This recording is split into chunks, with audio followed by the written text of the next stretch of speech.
नमस्कार दोस्तों, आपका स्वागत है आपके अपने YouTube चैनल द स्टडी हावर में। तो आज हम पढ़ेंगे बौद्ध धर्म के बारे में। तो देखते हैं बौद्ध धर्म के संस्थापक गौतम बुद्ध कौन थे? गौतम बुद्ध, बौद्ध धर्म के संस्थापक गौतम बुद्ध। ठीक, इनका जन्म 563 ईसा पूर्व कब हुआ था? इनका जन्म 563 ईसा पूर्व कपिलवस्तु, कहाँ पे? कपिलवस्तु में। कपिलवस्तु जो कि नेपाल में है। कहाँ पे पड़ता है? नेपाल में। ठीक है, यहाँ पे अशोक द्वारा लिखवाया गया एक रोमन्यदेही अभिलेख भी है। ठीक, रोमन्यदेही अभिलेख, क्या कहते हैं? रोमन्यदेही अभिलेख या लुम्बिनी स्तंभ लेख भी बोलते हैं इसे। इनके पिता का नाम शुद्धोधन था। क्या था? शुद्धोधन, जो कि शाकगढ़ के मुखिया थे। क्या थे? शाकगढ़ के मुखिया या राजा। ठीक, इनकी माता का नाम महामाया देवी था।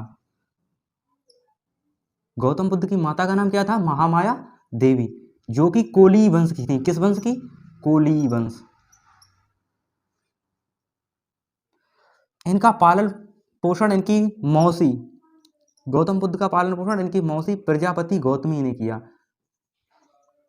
क्योंकि जन्म के 7वें दिन ही इनकी माता का देहांत हो गया था। इसके कारण इनका पालन पोषण इनकी मौसी प्रजापति गौतमी ने किया था। इनकी पत्नी का नाम यशोधरा था। क्या था? यशोधरा, जिन्हें अन्य नाम बिंबा, गोपा या भदकक्षणा के नाम से जानते हैं। इनके पुत्र का नाम राहुल था। क्या था गौतम बुद्ध के पुत्र का नाम? राहुल। और इनके बचपन का नाम सिद्धार्थ था। महात्मा बुद्ध के बचपन का नाम क्या था? सिद्धार्थ। इनके अन्य नाम, इन्हें लाइट ऑफ एशिया के भी नाम से जानते हैं, लाइट ऑफ एशिया। उसके बाद इन्हें कनक मुनि के नाम से भी जानते हैं, तथागत के नाम से भी जानते हैं, और शाक मुनि के नाम से भी जानते हैं। तो महात्मा बुद्ध के अन्य नाम क्या क्या हुए? इन्हें एशिया का प्रकाश पुंज भी कहते हैं, कनक मुनि भी कहते हैं, तथागत भी कहते हैं, और शाक मुनि भी कहते हैं। ठीक है, तो अब हम देखते हैं कि बौद्ध धर्म के संस्थापक कौन थे? गौतम बुद्ध, महात्मा गौतम बुद्ध। और इनका जन्म जो था वो 563 ईसा पूर्व कहाँ पे हुआ था? नेपाल के लुम्बिनी कपिलवस्तु में हुआ था। इनके पिता शुद्धोधन, जो कि शाकगढ़ के मुखिया थे या राजा थे। ठीक, इनकी माता का नाम था महामाया देवी, जो कि कोली वंश की थी। ठीक है, इनका पालन पोषण इनकी मौसी प्रजापति गौतमी ने किया था, क्योंकि इनके जन्म के 7वें दिन ही इनकी माता का देहांत हो गया था। इनकी पत्नी का नाम यशोधरा था, जिनके अन्य नाम गोपा, बिंबा आदि हैं, और इनके पुत्र का नाम राहुल था। इनके बचपन का नाम महात्मा बुद्ध के क्या था? सिद्धार्थ। ठीक, इनको लाइट ऑफ एशिया के नाम से भी जानते हैं, मतलब एशिया का प्रकाश पुंज। तो एशिया का प्रकाश पुंज किसे कहते हैं? तो एशिया का प्रकाश पुंज गौतम बुद्ध को कहते हैं। ठीक है, इनका अन्य नाम कनक मुनि, तथागत तथा शाक्य मुनि के नाम से भी जानते हैं। अब हम आते हैं गृह त्याग। इन्होंने 29 वर्ष की अवस्था में गृह को त्याग दिया था, जिसे बौद्ध धर्म में महाविनिष्क्रमण के नाम से जानते हैं। किस नाम से जानते हैं गृह त्याग को? महाविनिष्क्रमण। ठीक है, तो इनके मन में वैराग्य उत्पन्न कैसे हुआ? एक बार महात्मा गौतम बुद्ध, बचपन का नाम इनका सिद्धार्थ था, तो सिद्धार्थ एक राजा के पुत्र थे। तो इनको वो तो पता नहीं था कि गरीबी क्या होती है, क्योंकि इनके बचपन के समय ही दो विद्वानों ने, एक कालदेव और कौंडिन्य ने, ये भविष्यवाणी कर दी थी कि ये लड़का बहुत विद्वान होगा और सन्यासी जीवन को स्वीकार करेगा। तो इनके पिता ने घर पे ऐसी व्यवस्था बना के रखी थी कि ये इनके मन में किसी भी प्रकार से वैराग्य उत्पन्न ना हो। इसीलिए इनका विवाह बहुत कम समय में 16 वर्ष की आयु में ही यशोधरा से एक अति सुंदर युवती के साथ करा दिया गया। और घर में ऐसी व्यवस्थाएं थीं कि जिससे इनके मन में वैराग्य ना उत्पन्न हो। तो एक बार सिद्धार्थ के मन में कपिलवस्तु को भ्रमण करने की इच्छा हुई, तो सिद्धार्थ कपिलवस्तु को भ्रमण करने निकले। तो उन्हें उनके साथ उनका सारथी था, सारथी का नाम छंदक या चन्ना था। क्या था? छंदक या छन्ना। तो जब ये निकले तो इन्हें सबसे पहले एक बीमार व्यक्ति कौन दिखा? सबसे पहले बीमार व्यक्ति दिखाई दिया। तो इन्होंने अपने सारथी से पूछा, क्या इस हालत में हम भी आ सकते हैं? क्या हम भी बीमार हो सकते हैं? तो सारथी ने उत्तर दिया कि हाँ, आप भी बीमार हो सकते हैं। आगे चल के एक बूढ़ा व्यक्ति मिला, जो कमर से लचा हुआ था, सारा शरीर जर्जर हो रहा था। तो इन्होंने पूछा कि ये कौन है, तो सारथी ने उत्तर दिया यह एक वृद्ध व्यक्ति है। तो बोला ऐसी अवस्था मेरे पे भी आएगी? बोले हाँ, ऐसी अवस्था से सबको गुजरना है, कि मुझे भी गुजरना है, हाँ आपको भी गुजरना है। आगे चलकर उन्हें एक मृत व्यक्ति मिला, तो उन्होंने सारथी से यह भी पूछा कि ये कौन है, इसके परिवार वाले इसके पीछे रो चिल्ला क्यों रहे हैं, इसे क्या हो गया है? तो उन्होंने बताया ये व्यक्ति है, ये मर गया है और इसके परिजन इसके विरह में रो रहे हैं। तो बोले एक दिन हमारी भी मृत्यु होनी है। बोले आपकी भी मृत्यु होनी है। तो आगे और चले, तो आगे चलकर एक सन्यासी मिला, तो बुद्ध ने देखा कि उसके मस्तिष्क पर, उसके चेहरे पर एक बहुत शांति थी और बहुत तेज सा दिखाई दे रहा था। वो उन्होंने पूछा ये कौन है, तो सारथी ने बताया ये सन्यासी है।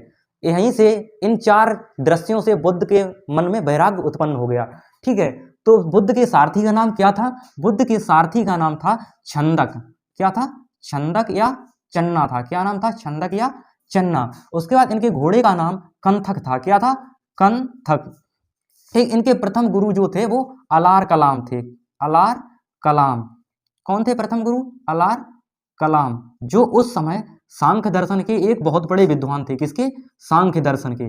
महात्मा बुद्ध ने सांख्य दर्शन की शिक्षा किससे ली? तो सांख्य दर्शन की शिक्षा महात्मा बुद्ध ने अलार कलाम से ली। उसके बाद इनके द्वितीय गुरु एक रुद्रक राम पुत्र, ठीक, रुद्रक रामपुत्र, जो एक योग दर्शन के विद्वान थे। इनसे इन्होंने योग दर्शन की शिक्षा ली। किसकी? योग दर्शन की। तो महात्मा बुद्ध ने सांख्य दर्शन की शिक्षा अलार कलाम और रुद्रक राम से योग दर्शन की शिक्षा ली। उसके बाद इन्हें 35 वर्ष की अवस्था में ज्ञान की प्राप्ति हुई। कहाँ? 35 वर्ष की अवस्था में, वो भी कहाँ? बोध गया में। कहाँ पे? बोध गया। कहाँ पे ज्ञान प्राप्ति हुई? बोध गया, निरंजना नदी के किनारे। किस नदी के किनारे? निरंजना। निरंजना जैसे फल्गु नदी भी कहते हैं। ठीक है, और किसके? पीपल वृक्ष के नीचे। पीपल वृक्ष के नीचे इन्हें ज्ञान की प्राप्त हुई। वो भी किस दिन? पूर्णिमा के दिन, वैशाख पूर्णिमा के दिन। ठीक है, तो और ये पीपल वृक्ष था जब यहाँ पे ज्ञान की प्राप्ति हुई, तो ये वृक्ष आगे चल के बोधि वृक्ष के नाम से जाना गया। इन्होंने अपना प्रथम उपदेश सारनाथ में दिया। महात्मा बुद्ध ने अपना प्रथम उपदेश कहाँ दिया? सारनाथ में, जिसे ऋषि पत्तनम के नाम से भी जानते हैं। किस नाम से? ऋषि पत्तनम के नाम से। ठीक है, जब महात्मा बुद्ध को, जब सिद्धार्थ को ज्ञान प्राप्त हुआ तो ये बुद्ध कहलाए। ठीक है, जब सिद्धार्थ को ज्ञान प्राप्त हुआ तो क्या कहलाए? बुद्ध। बुद्ध का मतलब होता है एक ज्ञान से भरा हुआ व्यक्ति या ज्ञान से पूर्ण व्यक्ति। ठीक है, यही होता है बुद्ध का मतलब। इन्होंने अपनी उपदेश किस भाषा में दिए? तो पाली भाषा में दिए, जो उस समय की आम जनता की भाषा थी। आम जनता की भाषा जो थी उस समय की, तो पाली भाषा थी। इसी भाषा में इन्होंने अपने उपदेश दिए। एक यह कारण भी है कि बौद्ध धर्म के उत्कर्ष का, ज्यादा आगे जाने का, क्योंकि उस समय का जो भाषा थी आम जनता की वो पाली थी, और ये भी जो उपदेश दिया करते थे वो पाली भाषा में ही दिया करते थे। अब हम जानते हैं महात्मा बुद्ध की मृत्यु। तो महात्मा बुद्ध की मृत्यु कैसे हुई? ये अपना धर्म प्रचार करते हुए, उपदेश देते हुए पावापुरी पहुंच गए। कहाँ? पावापुरी। और पावापुरी आप लोगों को मालूम होगा, ये पावापुरी में किसका जन्म हुआ था? जैन धर्म के प्रवर्तक महावीर स्वामी का। तो ये तो जैन धर्म का प्रमुख केंद्र हुआ ना पावापुरी। ठीक, तो ये पावापुरी पहुंचे अपने उपदेश देते हुए। तो यहाँ पे एक जैन भिक्षु रहता था। कौन? जैन भिक्षु, जिसका नाम था चुंद। ठीक, जैन भिक्षु का क्या नाम था? चुंद नाम के एक जैन भिक्षु ने इनका वहां पे बहुत सम्मान किया, और उसने जहरीली मशरूम इनको खिला दी। जहरीली मशरूम। बहुत से लोग कहते हैं सूअर का मांस खिला दिया। ठीक है, जहरीला सूअर का मांस खिला दिया, या सूकर मांस, या जहरीली मशरूम। ठीक है, इस चुंद नामक जैन भिक्षु ने इनको खिला दी, जिससे महात्मा बुद्ध को स्वास्थ्य बिगड़ने लगा, और यहाँ से ये कुशीनगर की तक ही यात्रा कर पाए। ठीक, कितनी? कहाँ? कुशीनगर पहुंच पाए। कुशीनगर में इनकी मृत्यु हो गई। महात्मा बुद्ध की कुशीनगर में 80 वर्ष की अवस्था में मृत्यु हो गई। कितनी? 80 वर्ष की अवस्था में। तो ये क्या कहलाया बौद्ध धर्म के अनुसार? महापरिनिर्वाण। क्या कहलाया? महापरिनिर्वाण कहलाया बौद्ध धर्म के अनुसार। 80 साल में जो महात्मा बुद्ध की मृत्यु हुई, ये महापरिनिर्वाण कहलाया। ठीक है, ये कुशीनगर कहाँ है? ये उत्तर प्रदेश में है। कहाँ पे? उत्तर प्रदेश, देवरिया। ठीक, उत्तर प्रदेश देवरिया। ठीक, ये कुशीनगर। यहाँ पे महात्मा बुद्ध की 80 वर्ष की अवस्था में महापरिनिर्वाण का प्राप्त हुआ। वो भी किसके? जैन भिक्षु द्वारा अर्पित भोजन से। बोलते हैं जहरीली मशरूम खिला दी थी, और इस तरह महात्मा बुद्ध को महापरिनिर्वाण की प्राप्ति हुई। महात्मा बुद्ध ने लोगों को निर्वाण प्राप्त करने के लिए और सही दिशा में लाने के लिए 3 रत्न दिए। ठीक, त्रिरत्न, जिसे बौद्ध धर्म का त्रिरत्न कहते हैं। तो बुद्ध मतलब बुद्ध की शरण में आओ। ठीक, तो लेकिन भगवान बुद्ध हमेशा तो रहेंगे नहीं, इसलिए उन्होंने बोला बौद्ध जो संघ होता है, बौद्ध संघ में आओ। ठीक, और संघ में भी नहीं आ सकते तो धम्म में आओ, ठीक, धर्म का काम करो, ठीक। जैसे हम लोग बोलते भी हैं, आप लोगों ने सुना भी होगा, बुद्धम शरणम गच्छामि, संघम शरणम गच्छामि, धम्मम शरणम गच्छामि, ठीक, ऐसे करके बोलते हैं। ये त्रिरत्न है, कौन कौन से? बुद्ध, संघ और धम्म, ये, ठीक है। बौद्ध ग्रंथ को त्रिपिटक के नाम से जानते हैं। त्रिपिटक का अर्थ होता है ज्ञान का पिटारा, ठीक, क्या होता है? ज्ञान का पिटारा। ये जो सुत्त पिटक है इसे बौद्ध धर्म का इंसाइक्लोपीडिया भी कहते हैं। सुत्त पिटक को क्या कहते हैं? बौद्ध धर्म का इंसाइक्लोपीडिया। और ये विनय पिटक है, इसमें किसकी? प्रवेश की चर्चा की गई है, बौद्ध धर्म में प्रवेश की चर्चा की गई है इसमें। और ये है अभिधम्म पिटक। अभिधम्म पिटक में कर्म कांड की चर्चा की गई, किसकी? कर्म कांड की चर्चा की गई है अभिधम्म पिटक में। विनय पिटक को में प्रवेश की चर्चा, और सुत्त पिटक को बौद्ध धर्म का इंसाइक्लोपीडिया कहते हैं, ठीक। और त्रिपिटक का क्या अर्थ होता है? ज्ञान का पिटारा। क्या होता है? ज्ञान का पिटारा। इसके बाद भगवान बुद्ध के प्रिय शिष्य आनंद और उपाली थे। आनंद के ही कहने पर स्त्रियों को बौद्ध धर्म में प्रवेश दिया गया। स्त्रियों को बौद्ध धर्म में प्रवेश किसके कहने पर दिया गया? तो आनंद के कहने पर स्त्रियों को बौद्ध धर्म में प्रवेश दिया गया, ठीक। उसके बाद स्त्रियों को संघ में शामिल करने के बाद महात्मा बुद्ध ने कहा था कि अब बौद्ध धर्म ज़्यादा दिनों तक चलने वाला नहीं है, ज़्यादा दिनों तक चलने वाला नहीं है, क्योंकि अब इसमें स्त्रियों का भी प्रवेश मिल गया था। इसलिए उन्होंने बोला था, क्योंकि स्त्रियों को मतलब बहुत ज़्यादा आसपास के मतलब ज्ञान की ज़्यादा चर्चा नहीं होती है, इसलिए महात्मा बुद्ध ने 4 सत्य दिए जो निम्न प्रकार हैं। क्या? संसार दुख से भरा है, संसार दुखों से भरा है, और सभी दुख का कोई ना कोई कारण है, सबके दुख का कोई ना कोई कारण है। और दुख का सबसे बड़ा कारण क्या है? इच्छा। दुख का सबसे बड़ा कारण इच्छा है, और इच्छा पर नियंत्रण पाया जा सकता है। चौथा क्या है? 4 सत्यों में से इच्छा पर नियंत्रण पाया जा सकता है, ठीक है। और इच्छा पर नियंत्रण पाने के लिए अष्टांगिक मार्ग रखा महात्मा बुद्ध ने। क्या? अष्टांगिक मार्ग। और अष्टांगिक मार्ग क्या है? सम्यक दृष्टि, सम्यक संकल्प, सम्यक वाणी, सम्यक कर्मांत, सम्यक आजीव, सम्यक व्यायाम, सम्यक स्मृति और सम्यक समाधि, ठीक। मतलब सम्यक दृष्टि मतलब सत्य और समान दृष्टि होनी चाहिए समाज के प्रति, ठीक है। सम्यक संकल्प और सम्यक वाणी, सम्यक कर्मांत, कर्म होने चाहिए, ठीक है। सम्यक आजीव, सम्यक व्यायाम मतलब निरंतर और प्रतिदिन समान रूप से व्यायाम। सम्यक स्मृति एक अच्छी सोच होनी चाहिए, ठीक है। सम्यक समाधि रोजाना मेडिटेशन जिसे बोलते हैं आज की भाषा में समाधि, ठीक है। तो यही थे अष्टांगिक मार्ग। और ये 4 सत्र है। क्या? संसार दुख से भरा है, सभी का कोई ना कोई दुख का कारण है, और सबसे बड़ा दुख का कारण इच्छा है, और इच्छा पर नियंत्रण पाया जा सकता है। तो अभी हमने पढ़ा था कि इच्छा पर विजय पाने के लिए क्या जरूरी है? अष्टांगिक मार्ग। और अष्टांगिक मार्ग और 10 शीलों से मिलाकर निर्वाण प्राप्त का जो मार्ग है वो सरल और बहुत सुगम बन जाएगा, ठीक है। अष्टांगिक मार्ग को अपना के और इन 10 शीलों को जो बौद्ध ने दिए थे, भगवान बौद्ध ने दिए थे, तो कौन से हैं? निर्वाण सुख को सुगम बनाने के लिए बुद्ध भगवान ने कितने? 10 शील दिए। कितने? बौद्ध धर्म में कितने शील हैं? तो 10 शील दिए। कौन कौन से हैं? अहिंसा मतलब जीवों की हत्या नहीं करना चाहिए, ठीक। सत्य, हमें हमेशा सदा सत्य बोलना चाहिए। अस्तेय धन संग्रह नहीं करना चाहिए। अपरिग्रह मतलब चोरी नहीं करना चाहिए। उसके बाद मद्य सेवन नहीं करना चाहिए, मतलब शराब, मदिरा इत्यादि का सेवन नहीं करना चाहिए। उसके बाद असमय भोजन नहीं करना चाहिए, मतलब हर एक समय, मतलब समय समय पर भोजन नहीं, मतलब जब भोजन का समय हो तभी भोजन करना चाहिए। सुखप्रद बिस्तर नहीं सोना चाहिए, हमें जिस बिस्तर पे हमें सुख मिले, मतलब विलासतापूर्ण जीवन व्यतीत नहीं करना चाहिए। 8वां है कि धन संचय नहीं करने चाहिए, हमारे पास मतलब किसी प्रकार का धन नहीं होना चाहिए। और 9वां शील है कि स्त्रियों से दूर रहना चाहिए, हमें स्त्रियों से दूर रहना है और नृत्य गान से भी दूर रहना है। उसके बाद हम बात करेंगे बौद्ध की संगीति के बारे में। जो बौद्ध धर्म की प्रथम संगीति 483 ईसा पूर्व कब हुई थी? 483 ईसा पूर्व। इसके अध्यक्ष थे महाकश्यप। कौन से अध्यक्ष? महाकश्यप। और अजातशत्रु के शासनकाल में हुई थी। किसके शासनकाल में? अजातशत्रु के शासन काल में। और कहां पर हुई थी? ये राजगृह में हुई थी। कहां पे? राजगृह। राजगृह ये कहां पड़ता है? ये बिहार में है, ठीक, जो वर्तमान में राजगीर के नाम से जाना जाता है, ठीक। राजगृह बिहार में है। यहाँ पर अक्सर कर भगवान गौतम बुद्ध अपना वर्षावास व्यतीत करते थे। वर्षावास में भगवान गौतम बुद्ध यहीं पे रहा करते थे। अक्सर कर ज्यादातर वो कहाँ पे मिलते थे? राजगृह में, वर्षा ऋतु में। और यहीं पर देवदत्त ने उनकी हत्या करने की कोशिश की थी। देवदत्त ने कहाँ पे? तो वो राजगृह में ही भगवान गौतम बुद्ध की हत्या करने की कोशिश किसने? उनके चचेरे भाई देवदत्त ने की थी। उसके बाद दूसरी बौद्ध संगीति जो 383 ईसा पूर्व हुई, इसके अध्यक्ष सवाकामी थे। कौन से? सवाकामी, जो कि कालाशोक के शासनकाल में हुई। किसके? कालाशोक के। तो कालाशोक जो काकवर्ण के नाम से भी इन्हें हम जानते हैं, इनका रंग काला होने के कारण इन्हें काला शोक कहते हैं। ठीक है, तो ये कहाँ पे हुई थी? ये हुई थी वैशाली में। दूसरी बौद्ध संगीति कहाँ पर हुई थी? वैशाली में। वैशाली, ये दूसरी बौद्ध संगीति वैशाली में हुई थी।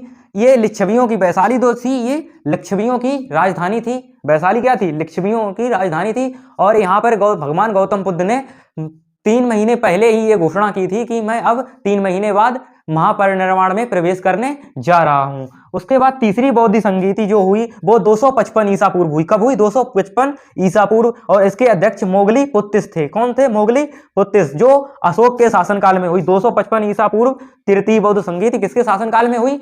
सम्राट अशोक के, जो कि मौर्य वंश का शासक था। किसका था? मौर्य वंश का शासक था। इसे हम सम्राट अशोक के नाम से जानते हैं। इन्होंने कलिंग युद्ध के बाद 261 ईसा पूर्व में जो कलिंग युद्ध हुआ था, कब? 261 ईसा पूर्व में। उसके बाद उसका रक्तपात देखकर इन्होंने बौद्ध धर्म को स्वीकार किया। और ये कहां पे हुई थी? तो ये पाटलिपुत्र में हुई थी। कहां पे? पाटलिपुत्र में। तृतीय बौद्ध संगीति कहां पर हुई थी? पाटलिपुत्र में, जो कि 5वीं सदी में। पाटलिपुत्र को किसने बसाया था? पाटलिपुत्र को उदयन ने बसाया था, गंगा तथा सोन नदी के संगम पर। कब बसाया था? तो 5वीं सदी में। और पाटलिपुत्र को किसने बसाया? उदयन ने। और यहाँ पे कौन सी बौद्ध संगीति हुई थी? तो तीसरी बौद्ध संगीति पाटलिपुत्र में हुई थी, जो कि अशोक के शासनकाल में हुई थी और 255 ईसा पूर्व हुई थी। चतुर्थ बौद्ध संगीति जो कि प्रथम शताब्दी में हुई थी। चतुर्थ बौद्ध संगीति कब हुई थी? प्रथम शताब्दी में। इसके अध्यक्ष वसुमित्र और उपाध्यक्ष अश्वघोष थे। चतुर्थ बौद्ध संगीति में अध्यक्ष और उपाध्यक्ष दोनों थे। अध्यक्ष वसुमित्र और उपाध्यक्ष अश्वघोष, जो कि कुषाण शासक कनिष्क के समय हुई थी। किसके? कनिष्क के समय। और कहां पर हुई थी? कुंडलवन, कश्मीर में। कहां पे? कुंडलवन, कश्मीर में। कुंडलवन कहां पड़ता है? तो कुंडलवन पड़ता है कश्मीर में। ठीक है। चौथी बौद्ध संगीति कब हुई थी? तो चौथी बौद्ध संगीति प्रथम शताब्दी में हुई थी। और कहां पे हुई थी? कुंडलवन, कश्मीर में। इसके अध्यक्ष कौन थे? तो वसुमित्र थे। उपाध्यक्ष अश्वघोष।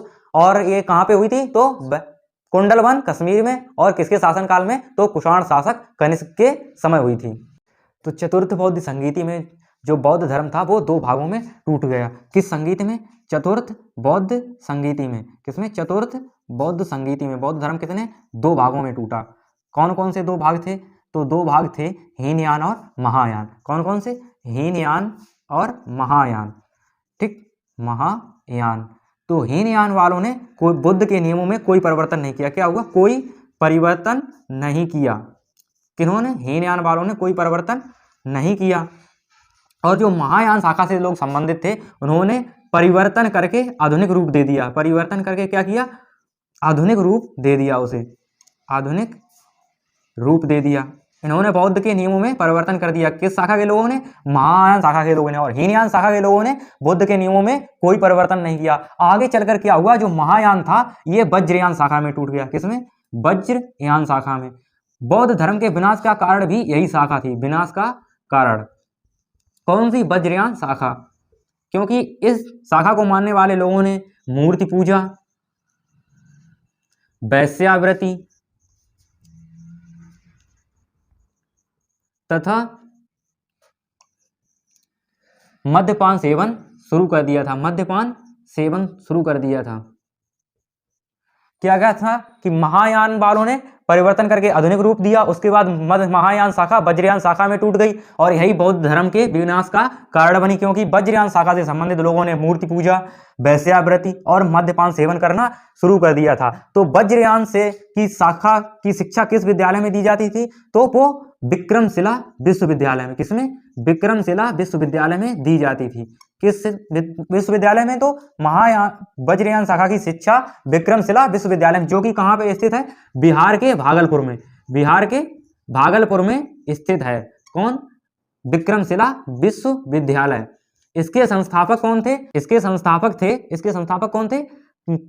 धर्मपाल। धर्मपाल थे इसके संस्थापक। धर्मपाल जो पाल वंश का शासक था। पाल वंश का एक शासक धर्मपाल विक्रमशिला विश्वविद्यालय का संस्थापक था। यह बिहार भागलपुर में स्थित था। यहाँ पे वज्रयान शाखा से संबंधित शिक्षा दी जाती थी। यही जो चीन और अन्य देशों में है, तो वो वज्रयान शाखा से संबंधित ही बौद्ध धर्म अन्य देशों में भी विस्तृत है।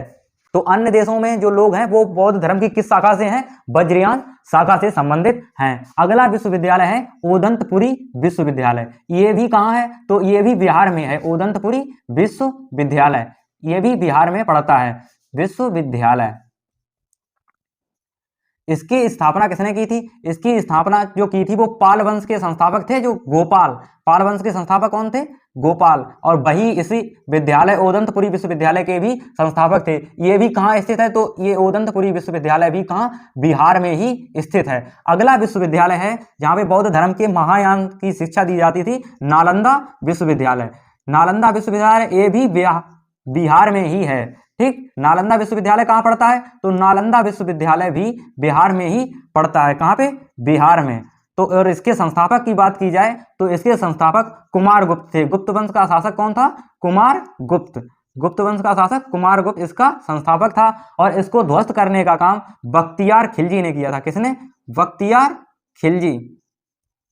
नालंदा विश्वविद्यालय और जो किस शाखा से संबंधित था? ये महायान शाखा से संबंधित था। महायान शाखा से संबंधित था नालंदा विश्वविद्यालय, जो कि बिहार में स्थित है। ठीक है, इसके संस्थापक कौन थे? तो कुमार गुप्त इसके संस्थापक थे। और इसको ध्वस्त करने का काम बख्तियार खिलजी के द्वारा किया गया था। अब हम देखेंगे बौद्ध धर्म के प्रमुख स्थल। तो बौद्ध धर्म के प्रमुख स्थल लुम्बिनी। लुम्बिनी जहाँ पे गौतम बुद्ध का जन्म हुआ था। भगवान गौतम बुद्ध का जन्म कहाँ पे हुआ था? तो लुम्बिनी में हुआ था, जो कहाँ पे पड़ता है? जो नेपाल में पड़ता है। कहाँ पे? नेपाल देश में। ठीक, कहाँ पड़ता है? लुम्बिनी। गौतम बुद्ध का जन्म कहाँ पे हुआ था? लुम्बिनी में। और ये कहाँ पड़ता है? नेपाल में पड़ता है। ठीक है, बोध गया जहाँ पे तथागत को या गौतम बुद्ध को ज्ञान की प्राप्ति हुई। कहाँ पे ज्ञान की प्राप्ति कहाँ पे हुई थी? तो ज्ञान की प्राप्ति हुई थी बोध गया में। यह कहाँ पड़ता है? यह भी बिहार में पड़ता है। यह कहाँ पे पड़ता है? बिहार राज्य में। ठीक है, अगला स्थल है सारनाथ। ठीक, अगला स्थल कौन सा है? सारनाथ। सारनाथ ये उत्तर प्रदेश में पड़ता है। कहाँ पे? उत्तर प्रदेश में। उत्तर प्रदेश में यहाँ पे बौद्ध ने अपना पहला उपदेश दिया था। पहला उपदेश दिया था। कहाँ पे? तो सारनाथ में अपना पहला उपदेश दिया था भगवान बुद्ध ने, जो कहाँ पड़ता है? उत्तर प्रदेश राज्य में। ठीक है, अगला है कुशीनगर। कुशीनगर ये भी कहाँ पड़ता है? ये भी उत्तर प्रदेश में ही पड़ता है। कहाँ पे? उत्तर प्रदेश में। और यहाँ पे भगवान गौतम बुद्ध को महापरिनिर्वाण की प्राप्ति हुई थी। महापरिनिर्वाण की प्राप्ति हुई थी। तो ये हैं प्रमुख बौद्ध स्थल। अगला है एक सांकासय। ये भी उत्तर प्रदेश में ही पड़ता है। कहाँ पे? सांकासय, जिसे हम वर्तमान में संकिसा के नाम से जानते हैं। किसके नाम से? संकिसा के नाम से जानते हैं। यह भी एक महत्वपूर्ण बौद्ध स्थल है। माना जाता है यहाँ भगवान बुद्ध स्वर्ग से उतरे थे। कहाँ से? स्वर्ग से उतरे थे। कहाँ पे? तो संकिसा में। ये कहाँ पे है? उत्तर प्रदेश में। उत्तर प्रदेश के किस जिले में? तो फर्रुखाबाद में स्थित है। ठीक, कहाँ पे? फर्रुखाबाद में। इसे हम वर्तमान में संकिसा के नाम से जानते हैं। पहले किसे? सांकासय के नाम से जानते थे। तो ये रहे प्रमुख बौद्ध स्थल। उसके बाद हम बात करेंगे बौद्ध धर्म को मानने वाले राजाओं की। तो बौद्ध धर्म को मानने वाले राजा, प्रमुख राजा कौन कौन से थे? तो अशोक, सम्राट अशोक। उसके बाद कनिष्क, कुषाण वंश का शासक कौन था? कनिष्क। उसके बाद बिंबिसार, जो कि हर्यक वंश का संस्थापक था। बिंबिसार कौन था? हर्यक वंश का संस्थापक था। अगला अश्वघोष और नागार्जुन, वसुमित्र, प्रसेनजित और उदयन। ये हैं प्रमुख बौद्ध धर्म को मानने वाले राजा। कौन कौन से? सम्राट अशोक, कुषाण वंश का शासक कनिष्क, हर्यक वंश का संस्थापक बिंबिसार, अश्वघोष, उसके बाद नागार्जुन, वसुमित्र, प्रसेनजित और उदयन। यह भी हर्यक वंश का ही शासक था। तो ये रहे बौद्ध धर्म के प्रमुख मानने वाले राजा। इसी के साथ ये टॉपिक समाप्त होता है। अगर आपको ये वीडियो अच्छा लगा हो तो इसे लाइक करें और चैनल को सब्सक्राइब करें। धन्यवाद।